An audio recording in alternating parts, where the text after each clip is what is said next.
오늘 성취될 하나님의 말씀은 신명기서 8장 1절에서 10절까지 말씀입니다.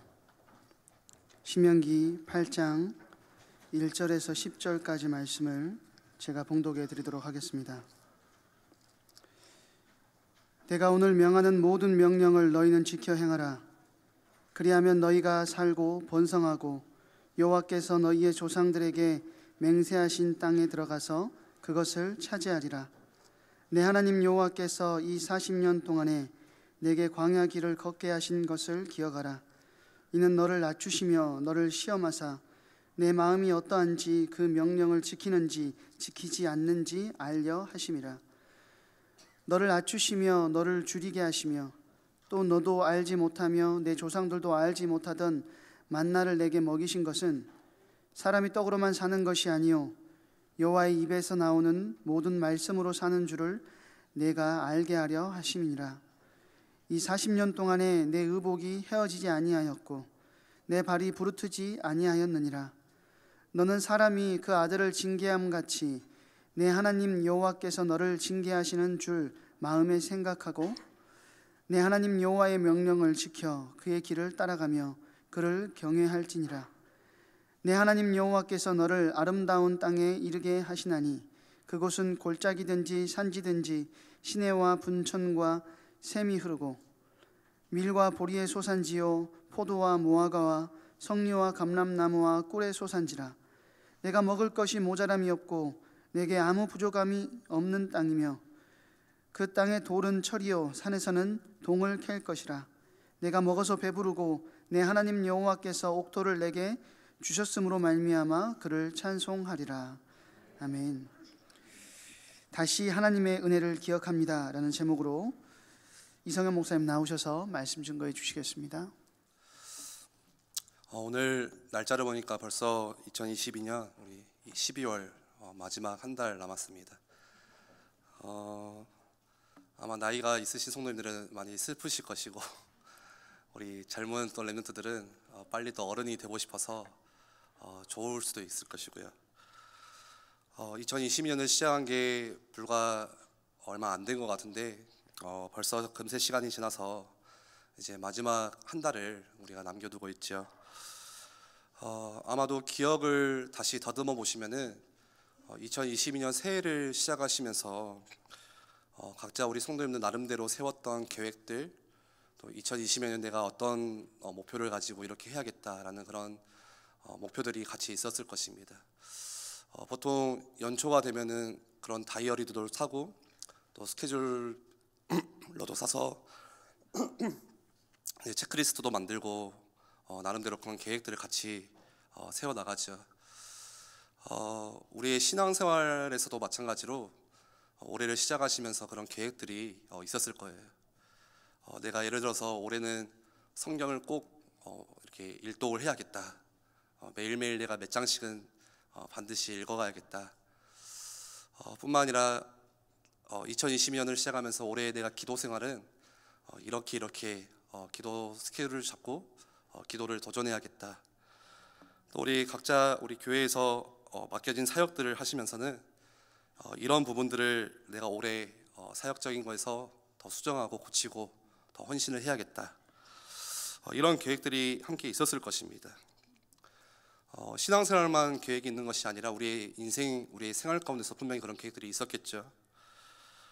내가 하는 일이나 또 직장에서나 또 어떤 사업에서나 또 우리 공부하는 학생이라면은 이 학업에 대해서 한 해를 시작하면서 나름대로의 그런 계획들, 목표들을 같이 가지고 시작했을 것입니다. 그리고 우리의 인간관계에 대해서도 내가 고칠 부분이 많고 또 내가 갱신할 부분들이 많기 때문에 내가 올해는 이런 부분들을 꼭 고쳐봐야겠다. 또 나의 잘 안 되어지는 어떤 절대하지 못하는 그런 습관들을 내가 바꿔야겠다. 내가 올해는 꼭 몇 권의 책을 같이 읽어봐야겠다. 이런 자기 개발에 대한 이런 계획들도 분명히 있었을 것입니다. 그런데 사람은 어떤 동물이죠? 망각의 동물이라고 하죠. 우리가 시간이 지나고 나니까 금세 잊어버린 것들도 많이 있고 또 내가 세운 계획대로 또 내가 세운 어떤 내 뜻대로 되지 않아서 내 나름대로 후회되는 그런 시간들도 많이 있을 것이고요. 내 자신을 보면서 왜 나는 잘 안 될까? 그러면서 지금 스스로 실망하시는 그런 시기를 지나가시는 분들도 계시겠죠. 아마도 연말 이제 12월이 되면은 연말이기 때문에 모임도 많고 또 정리할 일도 많겠지만 그럼에도 우리 생각은 많이 복잡하고 또 후회되는 일들이 많은 게 아마도 이맘때쯤인 것 같습니다. 저 역시도 2022년을 시작하면서 제가 샀던 이 노트를 보니까 연초에 그런 이제 말씀을 강단 말씀을 그 원단 말씀을 듣고 그런 글을 제가 써놨더라고요. 매일 겸손히 주님만 바라보는 종이 되고 싶습니다. 근데 이번 주에 보니까 제가 그걸 언제 썼는지 기억이 나지가 않는 거예요. 그만큼 자주 잊어버리죠. 우리 성도님들의 2022년 한 해는 어떠셨습니까? 바쁘고 분주한 가운데서도 우리가 잠깐 멈춰서서 다시 올해 한 해를 정리해보고 돌아보시는 시간들을 반드시 가지시면 좋겠습니다. 처음 다짐, 처음에 내가 가졌던 어떤 결단들, 그것과 다르게 내가 지내오지는 않았는지 한 해 동안 생각도 해보시고, 또 정말 내가 잘해보고 싶었는데 잘 안 되어서 실망하고 있지는 않은지 그런 부분도 한번 점검해 보시고요. 또 우리 함께 예배하시는 성도들 중에 이 중에는 정말 2022년에 잊지 못할 행복하고 즐거웠던 기억들을 간직하고 계시는 분도 계시겠죠. 또 그것과 반대로 다르게 계획은 고사하고 올해를 돌아보니까 내가 전혀 내 뜻과 상관없는 내가 큰 어려움을 당하고 내 계획과 상관없는 큰 문제를 당해서 어려움 가운데 처해 계시는 우리 성도님들도 계실 것입니다. 제가 올해 권역사역을 시작하면서 우리 성도님들 가정들을 신방해보고 또 만나서 같이 이야기를 나눠보고 또 이런저런 이 기도 제목을 전달받으면서 우리 함께 이 믿음의 공동체, 교회 공동체 가운데 정말 힘들고 또 어려운 상황 가운데 살아가신 성도님들이 참 많이 계시구나 라는 것을 좀 많이 느끼게 됐습니다. 제가 감히 뭐라고 위로할 수 없을 만큼, 제가 감히 그분의 어떤 힘든 그런 아픔을 공감해 줄 수 없을 만큼 정말 어려운 상황 가운데 그럼에도 하나님을 바라보고 하나님을 예배하면서 신앙생활 하시는 성도들이 많다는 것을 느꼈습니다. 그러면서 시편 90편 10절 말씀에 보니까 그런 우리 인생에 대해서 말씀을 전하지요. 우리의 수명은 70년, 힘이 있으면 80년이지만 인생은 고생과 슬픔으로 가득 차 있습니다. 날아가던 인생은 빨리 지나갑니다. 이 시편 90편 10절 말씀에 나오는 인생은 고독과 슬픔으로 가득 차 있습니다. 그리고 그런 인생은 마치 쏜살같이 너무 빨리 지나간다는 게 얼마나 절실히 우리 가운데 와닿는지 모르겠습니다. 그러면서 한 사람 한 사람의 인생을 이렇게 유심히 쳐다보면은 문제 없는 분들이 없더라고요. 힘들지 않은 분들이 없고요. 부한 사람들은 부한대로 어려움을 가지고 계시고, 경제적으로 정말 어려운 분들은 경제적으로 어려워서 또 아픔을 가지고 계시고, 몸이 건강하다고 해서 다 행복하지도 않은 것 같고요. 또 몸을 상하신 분들은 정말 말할 것도 없이 힘든 가운데 계시고요. 그래서 우리의 인생길을 보통 성경에서 광야 같은 인생, 광야길이라고 말씀을 하시죠. 우리가 광야 같은 인생길을 지금 걸어가고 있고 또 앞으로 걸어가야 될 것이고, 또 우리 다음 세대 후대들이 그런 길을 걸어가야 될 것이고, 또 지금도 여기에 나와 예배하시는 우리 성도들 가운데 인생에 마치 그런 긴 어두운 터널을 지나가는 분들도 계시다면 오늘 함께 나누는 이 말씀을 통해서 하나님의 큰 은혜와 위로가 있기를 간절히 원합니다. 오늘 신명기 말씀은 모세가 기록을 했는데 아마 그런 심정으로 이 말씀을 기록하지 않았을까 생각을 합니다. 신명기 말씀의 배경은 광야입니다. 출애굽을 해서 이제 광야 생활을 다 마무리를 하고 40년의 시간을 마무리하고 이제 하나님께서 약속하신 그 젖과 꿀이 흐르는 가나안 땅을 앞에 두고 모세가 출애굽 2세대들을 다 불러 모읍니다. 그리고 그 출애굽 2세대를 향해서 이 하나님의 말씀을 다시 잘 해석해서 설교한 내용이 이 모세의 설교가 담겨 있는 이 고별 설교와 같은 것이 바로 신명기 말씀입니다. 그 중에서도 오늘 우리 함께 읽었던 이 신명기 8장의 말씀은 왜 도대체 하나님께서 이스라엘 백성을 광야로 모셨는데 40년의 시간을 광야를 돌게 하셨는지, 그 40년의 시간 속에서 하나님은 이 이스라엘 백성들이 무엇을 하기를 원하셨는지, 어떤 생각을 하고 어떤 묵상을 하고 또 어떻게 이 고난의 광야를 지나가야 되는지, 그런 내용을 담고 있는 것이 바로 신명기 8장의 말씀입니다. 사실 그 당시 이스라엘 백성들이 겪었던 그 광야 생활이라는 것은 지금 우리가 감히 상상할 수 없는 큰 어려움과 연단과 고난의 과정들이 있었습니다. 출애굽을 해서 한 번도 가보지 않은 그 광야길을 걸어가면서 항상 그 길마다 위험이 도사리고 있었고요. 언제 뱀과 정갈이 튀어나올지 모르는 그런 위험이 같이 있었고요. 또 그리고 밤에 자려고 누우면은 저 멀리서 들려오는 짐승들의 그런 울음소리가 굉장히 위협으로 또 다가왔고요. 그럼에도 불구하고 전혀 방패막이 할 수 있는 게 없다는 것, 전혀 지킬 수 있는 그런 안전장치가 없다는 것이 그 광야에서의 삶이죠. 그리고 낮에는 그 광야가 가지고 있는 뜨거운 이 더위와 이스라엘 백성들이 겪는 못 마르는 그 갈증과 또 밤이 되면은 기온이 뚝 떨어지면서 견딜 수 없는 그 추위와 싸워야 되는 그런 생활을 했던 게 바로 40년의 광야 생활이었습니다. 그렇게 뜨겁고 고생스럽고 굉장히 살아가는 데 있어서 불편한 것이 광야인데, 이런 광야 생활을 무려 40년 동안 감당하고 있는 이스라엘 백성을 향해서 모세는 오늘 이 신명기 8장 말씀에 이 한 가지 사실을 상기시키죠. 오늘 2절 말씀에 보니까 내 하나님 여호와께서 이 40년 동안에 내게 광야길을 걷게 하신 것을 기억하라. 40년이라는 광야 시간을 그냥 불편하기 때문에 후회하고 그냥 기억에서 지우라고 하지 말고 반드시 그 일들을 기억하라고 다시 거듭 강조를 합니다. 이게 얼마나 우리 인생 가운데 중요한 메시지인지 모릅니다. 기억하라는 것은 무슨 말입니까? 절대 잊지 말라는 거예요. 절대 잊지 말아라. 반드시 기억해야 되는 가치가 있고 기억해야 되는 이유가 있다는 거예요. 그 광야길을 40년 동안 걷게 하셨던, 그 광야 생활을 하게 하셨던 하나님의 의도가 그 속에 반드시 함께 있기 때문에 기억하라고 말씀하십니다. 그런데 그 하나님의 의도, 왜 기억하라고 하시는지 그 하나님의 이유와 뜻을 이해하지 못하면 이 광야길을 걸어가면서 늘 나오는 것은 불평과 원망과 불신앙밖에 없습니다. 이스라엘 백성이 하나님의 전적인 은혜 가운데 출애굽에서 광야길을 걸었음에도 불구하고, 그때마다 하나님의 채우심이 있었고 하나님의 인도하심이 분명히 함께 있었음에도 불구하고 하나님의 의도를 알지 못하기 때문에 늘 원망하고 불평하고 불신앙하면서 그렇게 인생을 허비했죠. 우리의 인생길이 광야 같은 인생길이라면 분명히 그 속에 하나님의 의도가 같이 숨겨져 있습니다. 기억해야 되는 것들이 반드시 있습니다.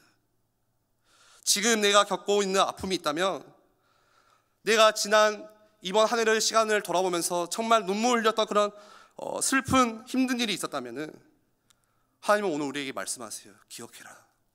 잊지 말아라. 후회하고 던져버려라 하지 않고 기억하라고 말씀하세요. 그런데 우리는요, 그런 일들을 기억하고 싶지 않아요. 빨리 지워버리고 싶어 해요.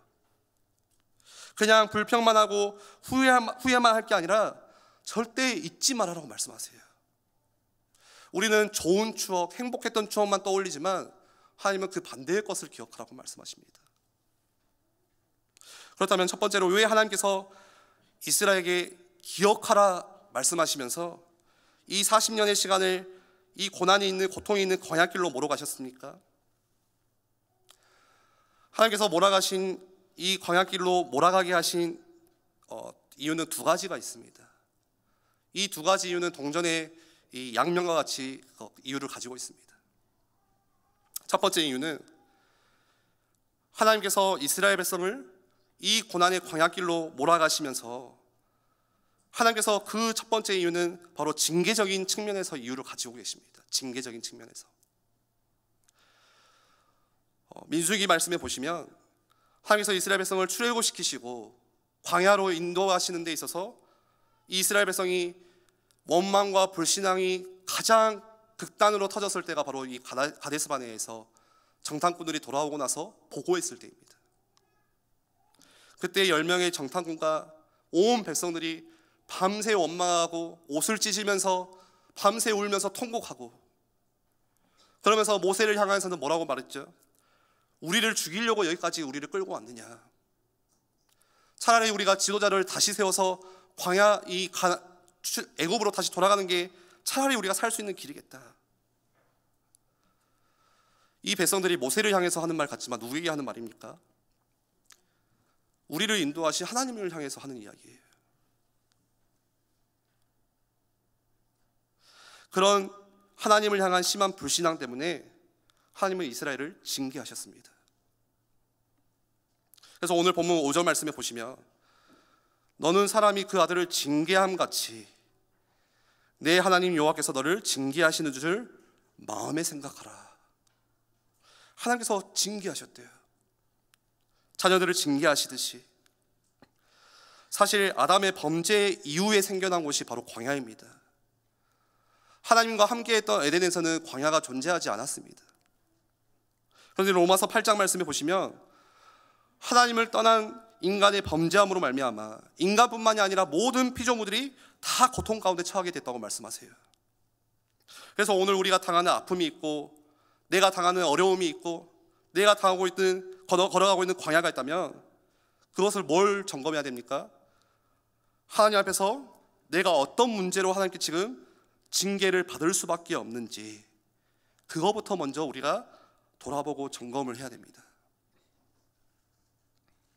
그리고 하나님께서 이스라엘 백성을 왜 고난의 광야길로 모셨는지, 두 번째 이유는 훈련적인 측면에서 두 번째 이유를 가지고 계십니다.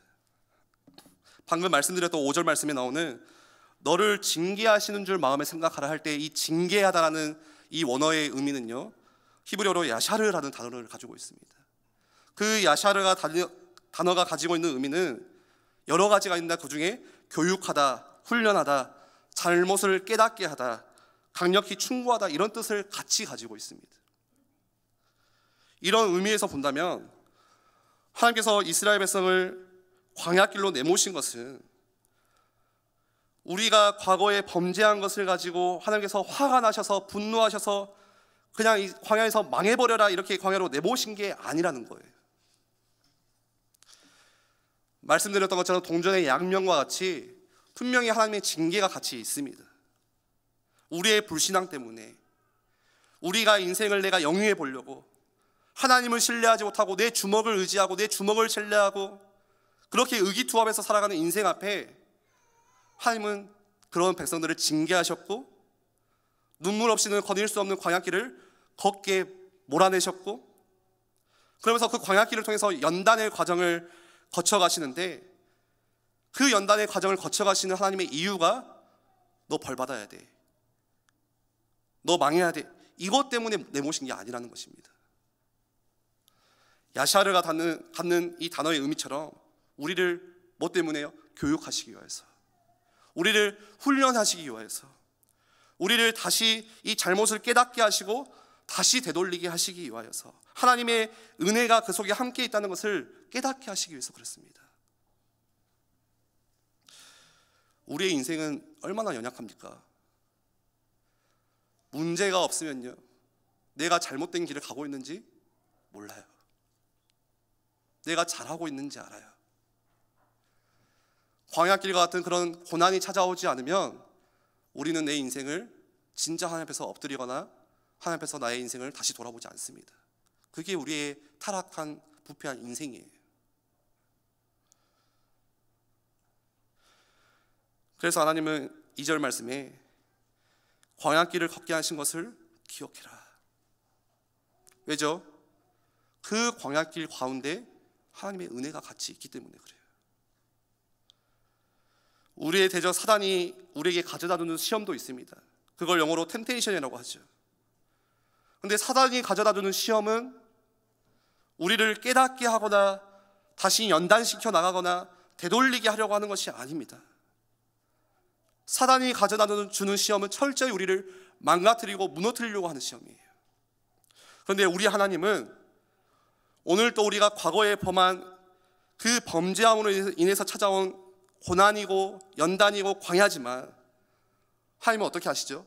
그 속에서 우리를 더 적합한 하나님의 백성으로 만들어 가세요. 하나님이 정말 원하시는 거룩한 수준으로 우리를 이끌어 가시는 거예요. 그 하나님의 의도를 잊지 말고 기억하라는 것입니다. 그래서 오늘 본문 3절 말씀에 보니까 너를 낮추시며 너를 줄이게 하시며 또 너도 알지 못하며 내 조상들도 알지 못하던 만나를 내게 먹이신 것은, 그리고 그 다음에 뭐라고 말씀하시죠? 사람이 떡으로만 사는 것이 아니요 여호와의 입에서 나오는 모든 말씀으로 사는 줄을 내가 어떻게 해요? 알게 하려 하심이니라. 알게 하시려고, 깨닫게 하시려고, 아 그렇구나, 다시 되돌리게 하시려고 그렇게 하셨다는 거예요.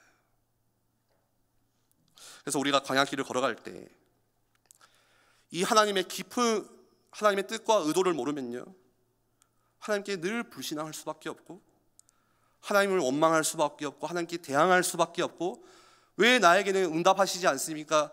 기다릴 수 없고.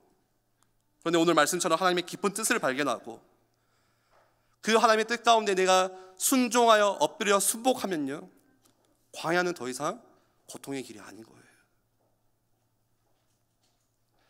신앙생활을 함에 있어서 순복이라는 단어만큼 아름다운 단어가 없습니다. 순복이 뭡니까? 순종하고 완전히 항복하여 엎드리는 거예요, 하나님께. 광야에서 해야 되는 일이 바로 그겁니다.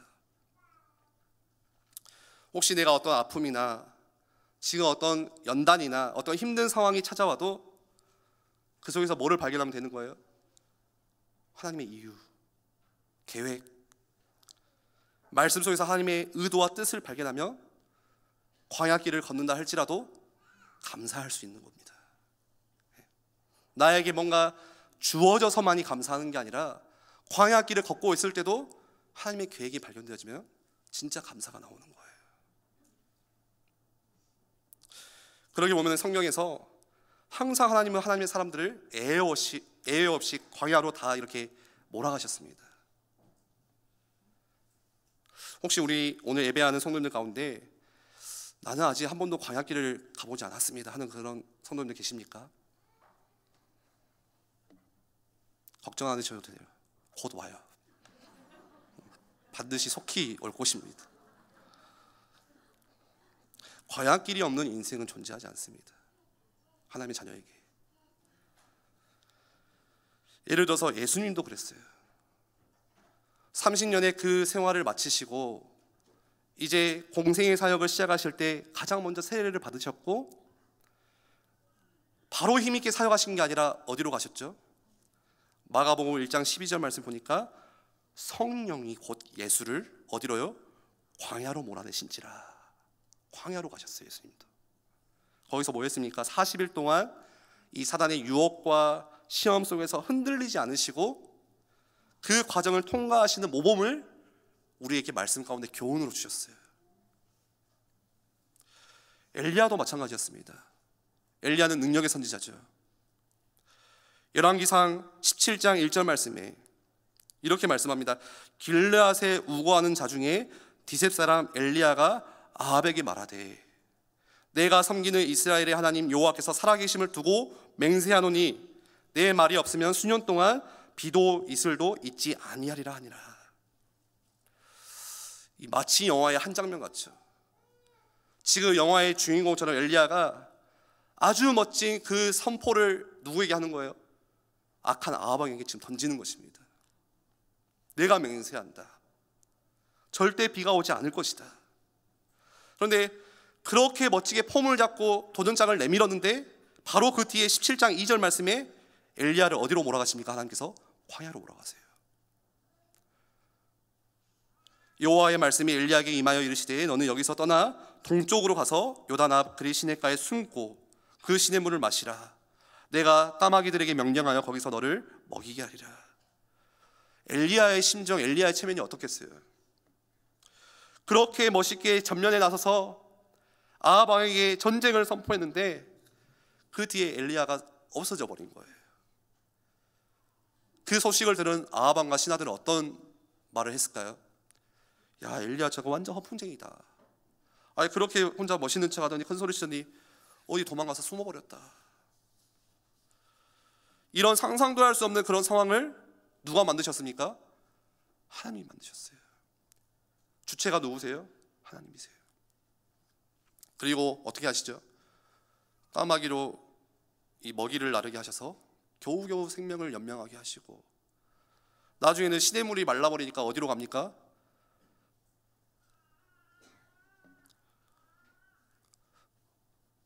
성경 읽기 열왕기상 지나갔는데 어디로 가죠? 과부의 집, 정말 먹을 게 없는 가난한 그 집으로 가서 거기도 먹을 게 없는데 거기서 얻어먹잖아요. 하나님은 광야로 내모셔서 엘리야를 어떻게 만드셨죠? 모든 이 엘리야가 가진 자존심, 모든 체면, 인간이 가진 모든 것들을 다 빼앗아서 완전히 엎드려 순복하게 만드셨어요. 다 내려놓도록.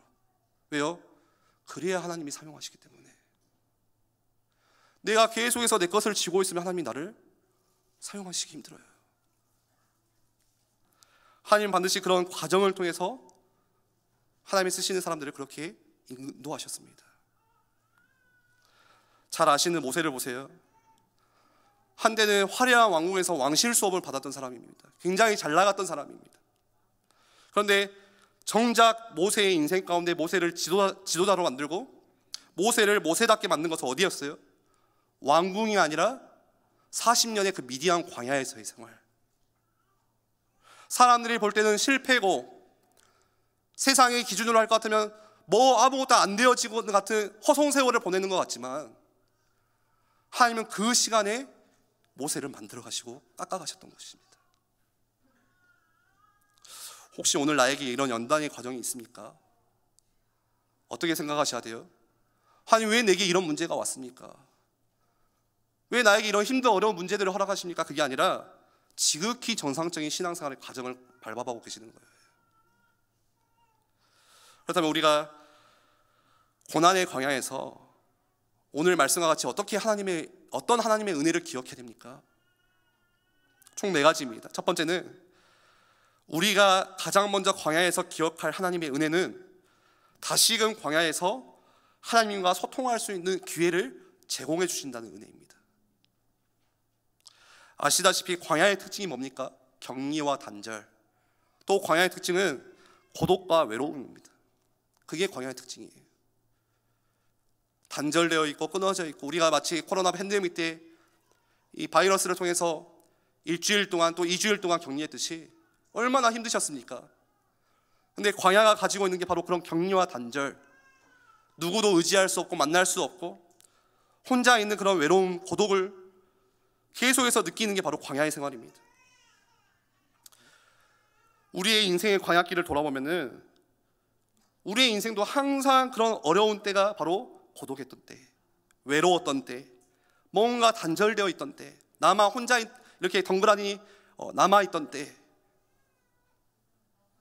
그런데 그때가 어떤 때예요? 하나님과 대화할 수 있는 때예요. 하나님과 이야기할 수 있는 때예요. 같이 어울려 있을 때는 하나님과 이야기 잘 안 해요. 그런데 단절되고 격리되고 나니까 그때가 하나님을 더 가까이 만날 수 있는 기회 때예요. 하나님은 여전히 나를 기다리고 계세요. 그리고 말씀하세요. 뭐라고요? 나랑 대화 좀 하자. 나랑 이야기하고 싶어. 사사시대가 어떤 때였습니까? 하나님이 대화하고 싶은데 대화할 대상이 없던 때였어요. 누구도 하나님의 말씀을 귀 기울이지 않고 듣지 않고 자기의 소견대로 행하던 때, 하나님께서 얼마나 외로우셨겠어요. 하나님의 마음을 헤아려면 하나님이 얼마나 힘드셨겠어요. 그런데 그렇게 하나님과 대화할 때 하나님은 우리의 외로움만 물리쳐 주시는 정도가 아니라 세상이 줄 수 없는, 감당할 수 없는 벅찬 마음의 기쁨을 그 대화 속에서 우리에게 허락해 주세요. 어디서요? 광야에서. 이런 영적인 깊은 교통은 외롭고 고독한 광야에서만 우리가 체험할 수 있습니다. 저 역시도 지난 이 시간을 돌아보니까 앞으로 인생을 살아가면서 만날 광야의 길이 훨씬 더 많이 제 앞에 있겠지만, 지나온 시간 속에서 정말 외롭고 고독하고 마치 광야 같은 그런 인생이 언제였을까 돌아보니까 신학교 다닐 때였던 것 같아요.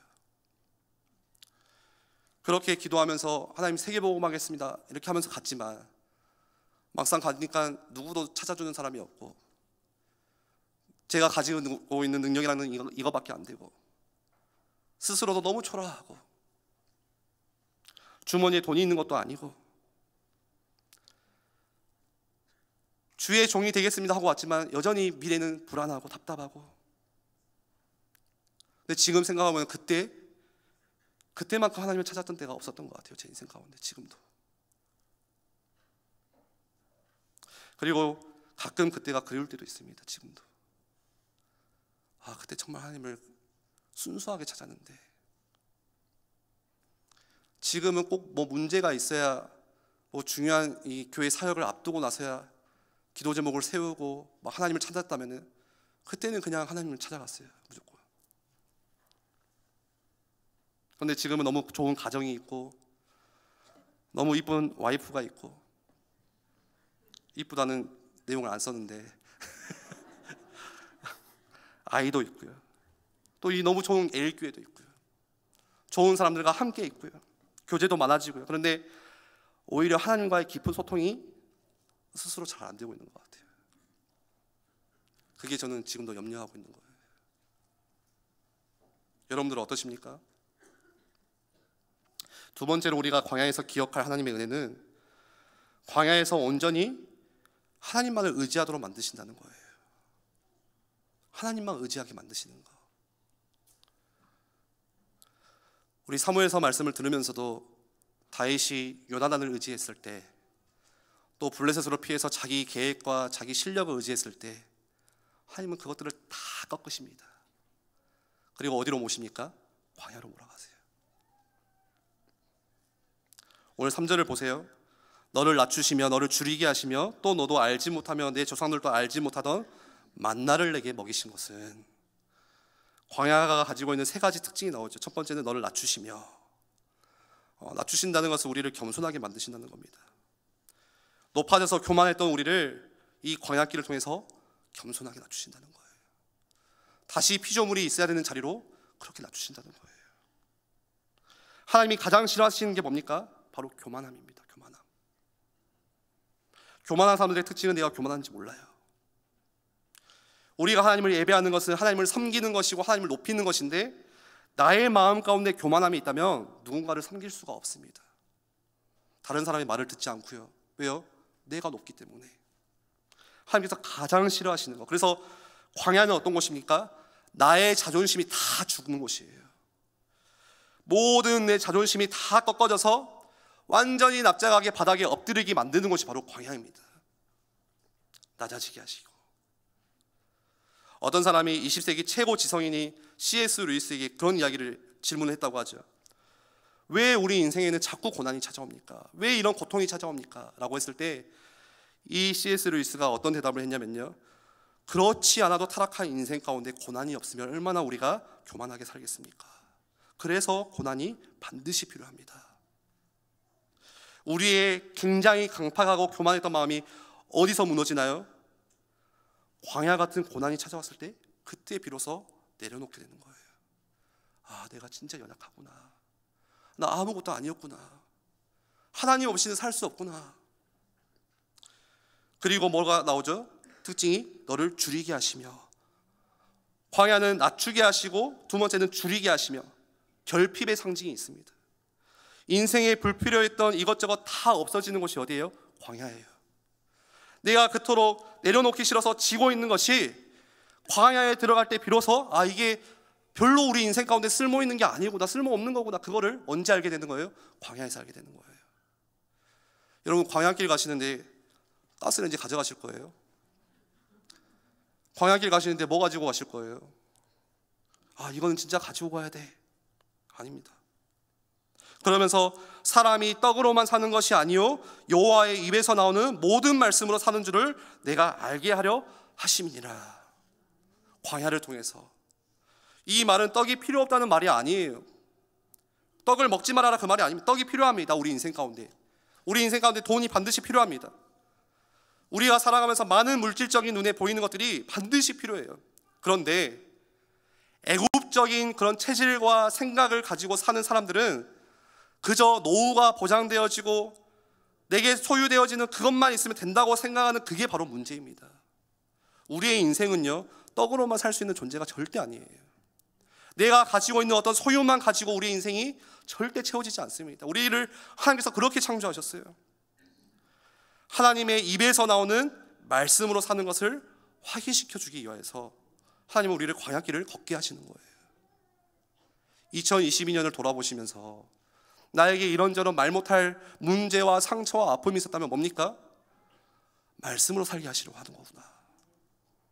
생각을 바꾸셔요. 돌아서셔야 됩니다. 우리가 그래서 광야에서 반드시 배워야 할 것은 낮추시고 줄이게 하시고 말씀으로 살게 하시면서 온전히 하나님을 의지하게 만드시고 내 방식이 아니라 하나님의 방식으로 살아가게 만드시고 떡으로 살아가는 인생이 아니라 주님의 말씀으로 살아가는 인생이 되어지는 것, 이것을 하나님께서는 광야길을 통해서 은혜로 깨닫게 하시는 것입니다. 세 번째로 우리가 광야에서 기억할 은혜는요, 광야에서만 얻을 수 있는 하나님의 특별한 공급이 있다는 거예요. 4절 말씀에 보니까 이 40년 동안에 내 의복이 헤어지지 아니하였고 내 발이 부르트지 아니하였느니라. 그리고 그 위에 3절 말씀에도 보니까 너도 알지 못하면 내 조상들도 알지 못하던 만나를 내게 먹이신 것은, 아무것도 의지할 수 없는 곳이 광야입니다. 그런데 그런 광야에 불편함만 있는 게 아니라 뭐가 같이 있죠? 그걸 초월하시는 하나님의 은혜가 같이 있다는 거예요. 아무것도 심을 수 없고 그 속에서 아무것도 거둘 수 없는 곳이 광야인데, 대신 하나님께서 매일 뭐를 주십니까? 매일 만나를 채워주셨던 것이 바로 광야입니다. 그런 상황과 처지를 초월하시는 하나님의 은혜를 경험할 수 있는 것이 광야예요. 아무런 일도 아무런 수고도 하지 않았는데 계속해서 채워주시는 은혜. 우리의 필요를 누가 더 잘 아십니까? 우리 자녀들의 필요를 부모가 더 잘 아나요? 아니요, 하나님이 훨씬 더 잘 알아요. 그걸 채워주세요. 그뿐만 아니라 의복을 만들어 입어야 되거나 그럴 필요가 전혀 없는 거, 계속 입어도 괜찮아요. 헤어지지가 않아요. 저 이 말씀을 묵상하다가 도대체 그 바지는 뭘까? 가끔 그 영화 보니까 주인공이 막 변신하고 커지는데도 바지가 안 찢어지더라고요. 아, 그런 바지가 절대 헤어지지 않는 바지, 평생 갈아입지 않아도 되는 거. 그런데 우리 생각에는 상식적으로 이해할 수 없지만 그 상식을 초월하는 하나님의 은혜를 광야에서 채워주셨어요. 발이 부르트지 않으며. 다시 말해서 광야에는 불편함도 같이 있지만 뭐가 또 같이 있다는 거예요? 초월적인 하나님의 은혜도 같이 있다는 거예요. 내 생각을 뛰어넘고 내 한계를 뛰어넘고 내 특별한 어떤 하나님의 더 특별한 은혜를 공급해 주시는 하나님의 초월성, 그걸 경험할 수 있는 것이 광야입니다. 우리의 지난날을 돌아볼 때도 분명히 우리의 인생마다 굴곡이 있었지만 그 사이사이에 뭐가 같이 있었어요? 특별한 하나님의 은혜가 분명히 같이 있었어요. 그걸 기억해 보셔야 돼요. 네 번째로 우리가 광야에서 기억할 하나님의 은혜는 뭡니까? 반드시 다시 회복시켜 주실 것이라는 하나님의 은혜를 기억하셔야 합니다. 7절 말씀에 내 하나님 여호와께서 너를 아름다운 땅에 이르게 하시나니. 비록 이스라엘 백성들이 지금 자기들의 그런 불신앙과 범죄함으로 인해서 이 광야에서 징계받고 고난을 당하고 있지만, 거기서 하나님께서 교육하고 다시 가르쳐 주시면서 깨닫게 하시면서 뭘 말씀하시는 거예요?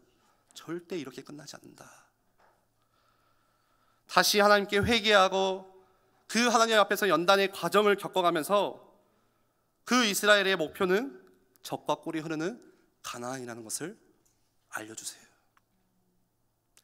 우리 인생이 뭐를 위해서 살아야 되는지, 진짜 우리의 인생이 서론이 아니라 결론 인생을 향해서 가야 되는데 그 결론 인생이 무엇인지를 어디서 알려주시는 거예요?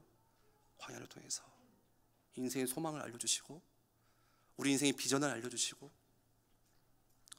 이스라엘의 목표는 광야에서 잘 지내는 게 아니에요. 광야에서 잘 먹고 만나를 매일 얻어먹고 하는 게 그게 인생의 목표가 아니라 이스라엘의 목표는 하나님께서 약속하신 가나안 땅에 들어가는 것입니다. 그걸 광야에서 깨닫게 해주세요. 우리도 마찬가지입니다. 지난 시간 속에서 눈물 나고 힘들고 아픈 일이 있었다면, 그런 일이 있었다 할지라도 그 속에서 내가 하나님의 언약을 기억하고 내게 주신 말씀을 다시 내가 생각해보고 그 말씀 가지고 꿈을 꾸는 게 바로 우리의 믿음이에요. 하나님, 저 이대로 망하지 않을 것이죠. 하나님, 저 이대로 절대 무너지지 않고 반드시 다시 일으켜 세워주실 것을 저는 믿습니다. 그 광야길에서 하나님의 방식이 터득되고 나면은 이전에 내가 깨닫지 못했던 가장 아름다운 은혜의 길로 이끌어 주실 것이라는 그 하나님의 회복의 은혜가, 그 회복의 메시지가 광야길 가운데 같이 있다는 거예요. 그래서 10절에 먹어서 배부르고 내 하나님 여호와께서 옥토를 내게 주셨으므로 말미암아 그를 찬송하리로다. 하나님께서 나를 여기까지 인도하시고 나를 만져가시고 나를 만들어 가셨음을 알고 그 하나님의 은혜에 너무 눈물 나고 감격해서 인생이 어떻게 되는 거예요? 주님을 항상 높여 찬양하고 경외하는 인생이 되는 거예요.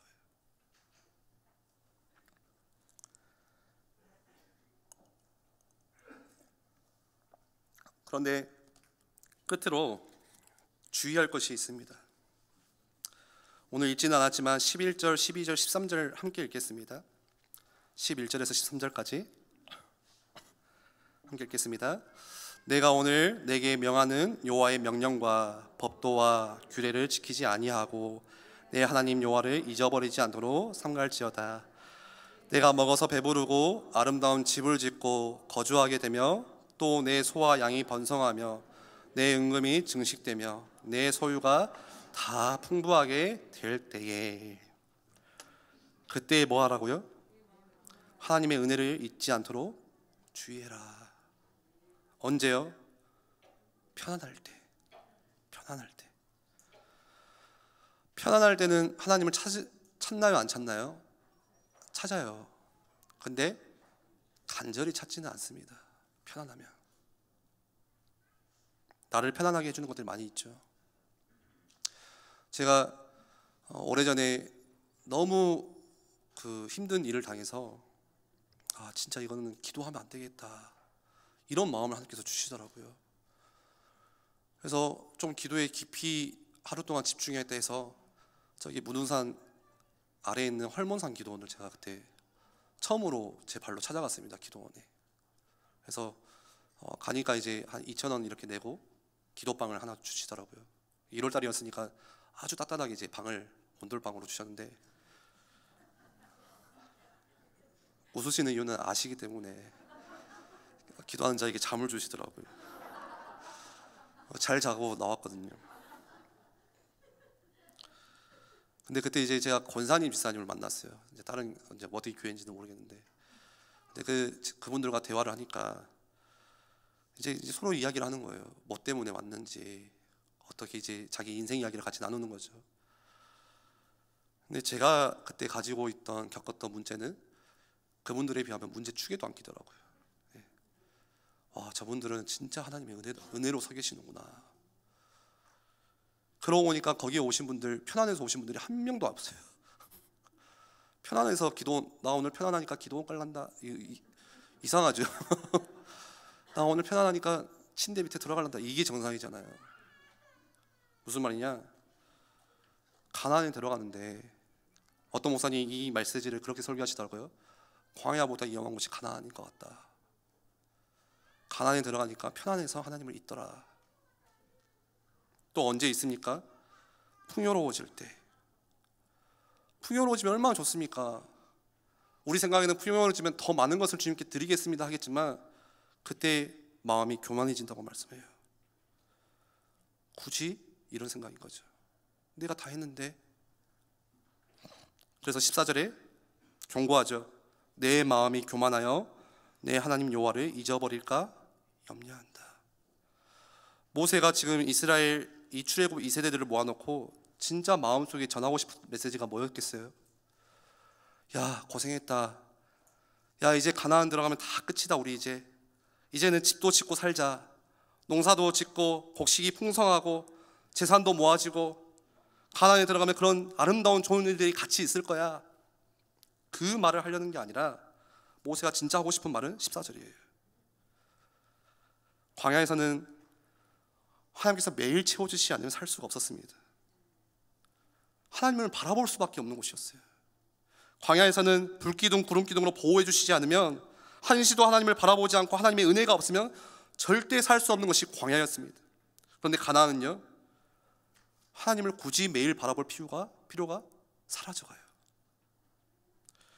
그렇게 하나님을 잊어버려요. 모세는 그걸 걱정했어요. 앞으로 내가 집을 지을 거니까 더 이상 구름기둥 불기둥이 필요합니까? 굳이 필요 없어요. 그러면서 17절 말씀에 내가 마음에 이르기를 내 능력과 내 손의 힘으로 내가 이 재물을 얻었다 말할 것이라. 무슨 말입니까? 내가 내 능력을 가지고 농사를 짓고 내가 이렇게 곡식을 내가 얻었다. 우리에게 적용해 보시면 뭡니까? 내가 올해 2022년을 열심히 살아서 내가 이런 성과와 결과를 내가 얻었다. 내가 교회에서 이런 헌신과 사역을 내가 열심히 해서 내가 이런 결과물들을 만들어냈다. 이런 칭찬을 받았다. 내가 이루었다. 하나님께서 농사 지을 때 햇빛을 주셨고 적절하게 비를 타이밍 가운데 내려주셨고 그렇게 농사를 짓게 해주셨는데 그걸 다 잊어버리고 내가 내 능력과 힘으로 농사를 지어서 거뒀다고 생각을 하는 거예요. 오늘 하나님께서 우리에게 건강을 주신 분은 하나님이십니다. 내가 오늘 하나님께서 주신 건강이기 때문에 오늘 아침에 눈을 뜨고 두 발로 오늘 이 교회에 올 수 있었던 것도 하나님께서 주셨기 때문에 온 거예요. 매일매일 반복되는 거라 생각하지만 결코 하나님의 은혜가 아닌 게 하나도 없습니다. 하나님이 가져가시면 다 가져가시는 거예요. 오늘 아침에 못 일어났을 수도 있던 거예요. 내가 인생을 살다가 만남의 축복을 누가 주신 거예요? 내 인맥이 아니라 하나님께서 만나게 해주신 거예요. 하나님의 주권이에요. 성삼위 하나님께서 눈에 보이지 않지만 지금 나와 있는 곳, 내가 있는 곳에 함께 계셨고 가장 정확한 하나님의 시간표와 타이밍 가운데 나를 인도하시고 세워가셨습니다. 그런데 지금 모세가 하는 말은 뭐예요? 그것보다 내 공로, 내 노력과 열심이 더 앞섰다는 거예요. 내가 했습니다. 그래서 모세가 마지막 설교로서 당부하듯이 내 마음이 교만하여 내 하나님 여호와를 잊어버릴까 염려하노라. 실제 모세의 염려대로 다 잊어버렸어요. 그리고 바벨론의 포로로 끌려갔어요. 다시 광야로 나갔습니다. 우리가 뭘 배워야 될까요? 18절 말씀에 보니까 내 하나님 여호와를 기억하라. 그가 내게 재물을 얻을 능력을 주셨음이라. 이같이 하심은 내 조상들에게 맹세하신 언약을 오늘과 같이 이루게 하려 하십니다. 하나님을 기억해라. 너가 재물을 모으고 얻을 수 있는 2022년의 소산도 하나님께서 능력을 주셨기 때문에. 그 이유가 뭐예요? 우리에게 맺으신 언약이 있기 때문에 그렇게 하셨다는 거예요. 언약에 신실하시기 때문에. 결론을 맺으려고 합니다. 2022년 한 해 동안 많은 일들이 있었겠죠. 개인마다 좋은 일, 나쁜 일, 고생스러운 일, 불편한 일, 슬픈 일, 말할 수 없는 창피한 일, 여러 일들이 있었겠지만 그 일들을 오늘 말씀에 뭐라고 하죠? 후회하고 버릴 게 아니라 기억해야 되는 일들이래요. 혹시 우리 성도들 가운데 고난이 있는 광야길을 걸어오셨다면 그 속에서 나를 하나님께서 연단시키셨고 더 특별한 초월한 그 은혜로 채워주신 하나님을 남은 한 달 동안 기억해 보시기 바랍니다. 시편 119편 71절 말씀에 고난당한 것이 내게 유익이라. 이로 말미암아 내가 주의 율례들을 배우게 되었나이다. 혹시 나는 올해 광야길이 없었던 것 같아. 가나안과 같이 한 해 동안 많은 결실을 맺었고 풍성한 응답을 받아오셨다면 모세의 경고처럼 마음이 교만하여 하나님께서 베푸신 은혜를 잊지 않도록 또 기억하시기 바랍니다. 어떻게 잊지 않고 기억해야 되죠? 신명기 6장에 너는 이 말씀을 마음에 새겨라. 부지런히 가르쳐라. 길을 갈 때든지 누워있을 때든지 일어날 때든지 강론할 것이며 내 손목에 메어 기호를 삼으며 미간에 붙여 표로 삼고 문설주와 바깥문에 기록할지니라. 잊혀지지 않도록 마음에 새기시라는 거예요. 뭐를요? 하나님의 은혜를. 하박국 2장 2절 말씀처럼 심지어 달려가면서도 볼 수 있을 만큼, 뛰어가면서도 다시 볼 수 있을 만큼 명백히 새기라는 거예요. 그 각인의 시작은 뭡니까? 묵상입니다. 그래서 2022년 이제 한 달 남았는데 많이 바쁘고 많이 분주하시겠죠. 그런데 잠깐 멈춰서 조용히 올 한 해 내게 주셨던 말씀을 다시 생각해 보세요. 우리가 가게를 차리고 어떤 일을 하고 프로젝트를 하고 사업을 해도 그냥 하지 않잖아요. 철저하게 조사하고 계획 세우고 끝나면 정리하고 또 연말이야 연말정산하고 하듯이 영적인 연말정산이 있어야 됩니다. 다시 생각해 보셔야 돼요. 여전히 나와 함께 하시면서 내게 은혜를 베푸셨던 지난 날들을 다시 한번 떠올려 보시기 바랍니다. 그렇게 남은 한 달을 하나님을 찬양하는 가운데 마무리하시면 좋겠습니다. 그리고 또 오늘 우리 강고에도 이야기했듯이 우리 개인과 가정마다 그런 한 해를 돌아보면서 이 감사의 제목들을 한번 찾아보시고 또 적어보시기도 하시고 우리 이 로비에 있는 이 틀에다가 걸어주시면서 하나님의 은혜를 함께 나눌 수 있는 풍성한 우리 마지막 한 달 되기를 원합니다.